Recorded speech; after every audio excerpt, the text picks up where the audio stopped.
You know, we've been following this immigration thing for so long. I've been just outraged all day how we could possibly want to let illegal immigrants who broke the law to get in the country serve in our military while we're discharging people and laying people off. I mean, we live right now in a maddening society. Thank God, though, our congressman, 7th District, Virginia, that's in the Richmond, Central Virginia area, Dave Brat, last night, the House voted for an amendment that Dave co-sponsored with our good friend, Representative Mo Brooks from Alabama, been on my show many times, that removed crazy language from a national defense spending bill that encouraged our military to actively recruit illegal immigrants. Actively recruit them. These are people that broke the law. You're putting them in the military. You might as well open the prisons up and put them in too. This is driving me so crazy. The recruitment push was even more offensive when you consider that the Pentagon is laying off thousands of troops as it downsizes our armed forces. You would think I'm broadcasting tonight from Saturday Night Live. This is true. Dave Brat and Mo Brooks stopped it. Right now, joining us live from D.C. is 7th District Congressman Dave Brat. Congressman, good to have you with us, sir. Hey, thanks, John. Great to be on. Now, first of all, a lot of people just look at this, and we know there's a lot that goes on in making the sausage and this markup bill for the National Defense Authorization thing. I mean, a lot of people get involved in it. It gets late at night. But for the average person out there, Congressman, they're looking at this and saying, let me get this straight. So we have a military, it's downsizing. We have a military that are discharging troops. Generals are getting fired right and left by Obama. Now we're going to encourage the recruitment of illegal immigrants that broke the law to get in the United States. The first pass they had with this government was breaking its law. And now we're going to recruit them so they go in our military at the expense of other people that can't re-up. What's going on out there? Well, what's going on is the decline of Western civilization at the highest level. I think everybody knows their old Roman history. Part of the reason Rome fell was because they started hiring the barbarians in, otherwise known as the Germans at the time, to be troops in their own army. And that led to their eventual downfall. On the floor yesterday, Congressman Adam Smith, I wish he was Adam Smith, but it's Congressman Adam Smith, actually made the argument that anyone who is willing to serve in our military shows how patriotic they are. I wanted to get up and say, I debated them in the Rules Committee, and that's all available for the public to see, but I wanted to stand up and shout. I mean, ISIS is willing to serve in our military as well. And these distinctions, it's like you say, it's like a Saturday Night Live show. Mm-hmm. Then he made the argument that if an illegal alien who is working here actually gives up their job and goes in the military, that actually creates jobs for our economy for someone else. And then the Democrats made the argument that this is actually in the best interest of our military because you get to scour the earth for the greatest talent on earth for our military from illegals. And the response there is it's what you just said. We laid off 30,000 of our best and brightest in the services last year because we can't afford it in the budget. We've trained some of these people into the $100,000 a piece. We're letting them go. They've been trained in assets for our military, and the other side is arguing that illegal aliens coming across, on average with a 10th grade education, are the best we can do for our services. So I mean, it's a slap in the face, and you framed it just right. You know what? It's maddening to see this stuff go on. And even the argument is so intellectually vacuous, Congressman. It's like there's intellectual assault on common sense going on. You go back to what you said in the debate you had with Congressman Adam Smith, and I'm sure like everybody else, he means well. But on one hand, they're saying, well, let's get all these illegals in because it's okay. It's not going to really cost you jobs, like Hillary said, because somehow the magic immigrant creates jobs because they want to do jobs that no one else does. On the other hand, he's saying, well, if we take an illegal that has a job and then we put him in the military, then they create a job for a U.S. worker that doesn't have a job that they wouldn't have had, that it doesn't matter that the illegal had the job because the U.S. worker wouldn't have taken the job anyway. It's like we're being triple Gruberized. Yeah, no, I mean, it is an Orwellian situation where language is upside down. I told some of the guys on our side last night, just as a joke, I mean, if the illegal aliens are so talented that they should take the slots of our military heroes, I mean, why not just start out and hire them to work for the White House? And so, and that kind of reverses the humor, right? I mean, if these folks are so good and so patriotic, hire them in the White House, and even better, just so we're equal opportunity, I would suggest they hire all Republicans, and so let someone else pick who will work for you in the White House, and if Mr. Obama thinks that's a reasonable proposition, then at least we're on the same Orwellian footing. Now, when you put this amendment in to take this out of the National Defense Authorization languages, take it out, and you were having the debate, 20 Republicans sided with every Democrat. I mean, it's inconceivable to people, Congressman Brat, that you couldn't find one Democrat to say, this really doesn't make any sense.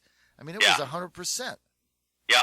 Well, people better start voting the right way. I mean, there's evidence, and you just go around to the Republicans. I don't want to poke anyone in the eye too bad, but just go around and look at what districts they're in, and you'll just see a cheap labor argument about every single time, right? Mm-hmm. So people say this isn't about cheap labor, just go to where the votes happen on the Republican side, and you'll find someone who's looking out for their own self-interest over the interests of the country as a whole, right? I mean, that's kind of a hard charge to make against someone, but they could just be making it out of an intellectual error. But they're doing it out of a regional self-interest, and in this case, they're putting the military in second place, and that's an intellectual error that we cannot be making up here. Congressman, I think you are exactly right on that, and I appreciate the way you framed it. I can be a little tougher. 20 Republicans voted in favor of this, every single one of them in districts that have a high or growing number of Hispanics, and so they're concerned about that. They're concerned about hanging on to their seat, their power, their office, whatever it is that they have, their staff.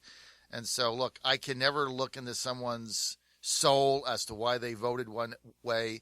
But when 20 out of 20 of them are from a certain area that has consistency, you can start to draw conclusions. And I think it's disheartening for people, when you look at the fact that, this thing should have gone down 5-1. And the fact that you guys and this is the other thing, you barely pulled it out. Yeah. Yeah, well, and part of the reason is these sloppy arguments have gone on for too long. People say if you bring someone in, it helps the economy. Well, there's a little bit of truth to that. If you bring a person in, a worker, of course the economy will grow. But what people are most concerned about is their income per person after taxes and transfers. And so up here in D.C., we don't score the total cost, right? If a person comes in, makes $20,000, pays very little in federal taxes, and has 2 kids in school, the cost for 2 kids is $24,000 to the local and state budgets, and that $24,000 has to be paid for by someone. So these business guys are saying, "Hey, let's do what's good for these illegal immigrant kids, the dreamers. They make it all sound nice. We're helping out these children, and da da da da da." But they never put it before the American people, right? None of these bills ever comes up in the light of day. This one came up at 2 a.m. in the House Armed Services Committee, literally, right? It wasn't debated. A couple people have asserted it was debated. It was mentioned in passing at 2 a.m. And so you can just follow these immigration. It always comes up, right? It came up last time, and I had to go to the Rules Committee, was in the Cromnibus situation when President Obama did an unconstitutional overreach, and we had to challenge them there in rules, and we lost. Our side said they'd fight tooth and nail, and they lost their teeth and their nails. And we never put up a fight. Then it comes up at 2 a.m. in the House Armed Services Committee in the Enlist Act this time. It never comes up the way it should in regular order where we can debate this, put the numbers out in front of the American people, let them decide, because the other side knows what the outcome would be. It'd be a slam dunk. This is not rational. And the emotional appeal to helping children, if you really want to help children, try free markets and the rule of law across the globe. The left is against the only system that can truly help the poor.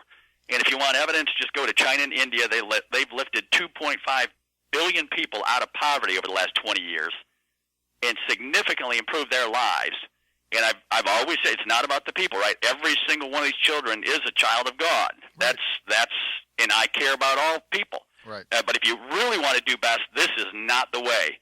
And the final cynical point I'll just mention is when the folks come in favor of amnesty and these kind of things, I meet with them in the office all the time. and I just ask one question: what do you want? And they actually don't have an ask. There's no upper bound on the number of folks they want coming into the country, and that tells me right away that there's something a little cynical going on, right? If they don't even have a clear ask, there's no upper bound. Should we import, 7 billion people into this country? And so the argument just is absurd from the start. Well, there is no argument, as I said earlier, Congressman. It's vacuous. This is the John Fredericks Radio Network across Virginia. We're with 7th District Republican Congressman Dave Brat from Virginia. Congressman, a lot of what you said earlier about getting illegals in the military ties back into the Trans-Pacific Partnership deal. I think it's a disaster. I think that's pretty obvious if you tune me in. But look, you can't even read it. You have to go downstairs in the secret room with your secret PF Flyer decoder ring to even get a peep at it, and then you can't make copies. You can't take pictures. You can only bring one staff member in. I mean, why this secrecy? Well, it kind of mirrors the logic I was just talking about in terms of the amnesty. I agree. This is one of the key reasons I'm leaning a solid no against this TPA and TPP, is because, again, if we're arguing in the best interest for the average American, right? Right. We should be able to make these arguments in the light of day and debate. Debate is a very healthy thing. No one is a genius up here. No one knows it all. And the best thing you can do is this representative democracy idea our founders thought up, where you put an idea before the people and you air it out on TV. Luckily, we're blessed now to have that as a venue for all people to weigh in with C-SPAN, et cetera. And we need to debate and show where the pressure points are on these arguments. We can't do that. No, I got to go down into a security bunker, and I have been in there to read the bill. And it's 400 pages. What am I going to do? Memorize that and then arrange the key points in my head, and then part of it's classified, and you don't know what you can mention even to your fellow members or not that haven't read it yet because it's under security. And so major issues. I'm a total free trader. It hurts my brain, right? I have constituents who I know need trade to take place. And so it hurts me, but the issue does come down to, do you trust the president and this process? And the only out is they say, well, you get a final up or down vote. Well, even there, look at the doc fix, et cetera. If both sides of leadership doesn't end run, and they agree ahead of time to find 300 votes for 140 billion unpaid for on the doc fix, they can do the same kind of thing in the TPA and TPP. And then my vote is nullified. Right. And up here, you know how it works, right? It's kind of a 90-10 proposition. If there's 90% good stuff that both sides of leadership wants and 10% is unconstitutional, well, that's an unfortunate detail, but it passes.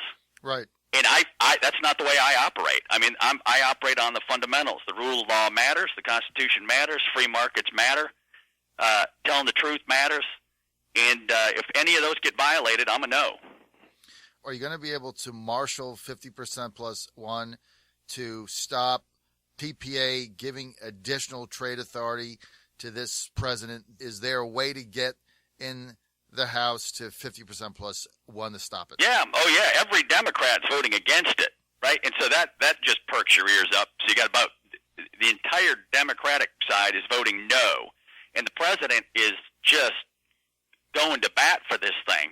And so that makes you want, what's he know that the Democrats don't know, right? What's he got in his mind down the pike that can be added to this thing? And Senator Sessions has talked about this, it's this living document kind of thing, like the Constitution. The liberals' interpretation can be changed and morphed as time goes on. And so I'm skeptical. President Obama, you got to give him credit. He's got a room full of sharp lawyers that can look down the pike, 10, 20 years. Mm-hmm. And I'm hugely skeptical. What you're saying is if TPF Fast Track Authority Congressman Brat came up today, right now with what you know, you would be in opposition to that, right? Yeah, right. And so you need about 30 or 40 Republicans to be in opposition with all the Democrats, and I think that number is there. And so that should block it. And I'm willing to talk and be reasonable and debate. People say, well, are you willing to compromise? And sure, a nice compromise would be if the president is willing to drop his unconstitutional amnesty that he pushed a couple months ago, that would be a nice, good faith offer. And then maybe, the conservatives can sit down and negotiate. But when you make a constitutional end run around the entire body of Congress and then say, hey, trust me on this secret document thing and let's sign off on a trade agreement and we're not all sure on the details, that's asking a bit much. This is the John Fredericks Show. We're with Congressman 7th District Republican Dave Brat. Congressman, I got a couple more minutes. Mitch McConnell fast-tracking Patriot Act legislation. As you know, I was opposed to Patriot Act 1, the re-upping of it, so just truth in advertising. How do you stand on this? Yeah, well, I voted no, and we've made some headway. Congressman Goodlatte has done some good work, and he's made many improvements along the way. The FISA court, there has to be a lawyer in there that helps us. The bulk data collection has been improved. It has to be held by corporations. You need a court order now to go in and make requests for individual data, et cetera. But the key word is in the last phrase I just used. And so I voted no because there's still, in my view, and I'm not an expert on this area, right? I'm an economist, not a legal scholar. But the term individual, right? You need a warrant for individual. If it was to that standard, I would have voted yes. But it's not, because an individual can be an entire group or an entire company or an entire, association. So your person in the law could be IBM Corporation. And so that's still a bulk, warrant situation, and you're going to the very FISA court to ask permission. And so there's still a big opening there. The Fourth Amendment's pretty clear on reasonable search and seizures, et cetera. And so I want there to truly be, if you're going to go after an individual's records, I want it to be an individual's records with probable cause. And that's the standard that we should be striving for. And I'm also very concerned on the national security front, but I haven't heard too much push from that side yet. So I haven't heard the balance being struck right yet. Final question. The other day, the House sends the Iran review bill to President Obama. What did you think of that? I voted no on that one as well. And some, rational groups are in favor of that agreement because they think that it's a net positive. AIPAC is for it. And so, they think that it's getting us at least into a process that'll get us going the right way. But I on process grounds, do not like the fact that we almost, just passed this thing on a procedural vote, which we reserve kind of small ball stuff over here. We didn't debate. This is one of the most existential issues our generation will face, is the acquisition of a nuclear bomb by Iran. And so, again, it's almost linked to the trade issue and all the other issues. What's wrong is not each of these on an individual basis, even though they are. I do oppose them on an individual basis. But the greatest damage to the country is that these things are not being coordinated by our president, right? We need national leadership that knows how to put up a fight and defend America and say, look, you 10 countries in the Middle East, we demand a certain level of behavior when it comes to human rights and transparency and military and national security. And here's what's at stake. We're combining everything. We're combining our military prowess, our economic powerhouse, our rule of law, our foreign aid. All of this is the package that the United States has to offer, and it's a good thing for you. If you oppose us, you will get none of it, and things will not go well for you or your people. And we need a leader who will step up and tell the rest of the world, for everyone's sake, right? If there's a power vacuum like there is all over the world now, chaos reigns. And so we need strong leadership to stand up and get us straight again. Congressman, that's going to be the final word. You voted the right way on every single thing, and you're going to vote the right way on negating TPA and this disaster Trans-Pacific Partnership deal. We want to thank Dave Brat for being on our show. Again, Dave, thanks for being so accessible. Have a fabulous weekend. So hey, thanks, John. So folks want to follow what I'm doing, just go out to Facebook, and we explain most every vote in detail. You can also go to brat.house.gov, B-A-R-T, brat.house.gov. Thanks, Dave.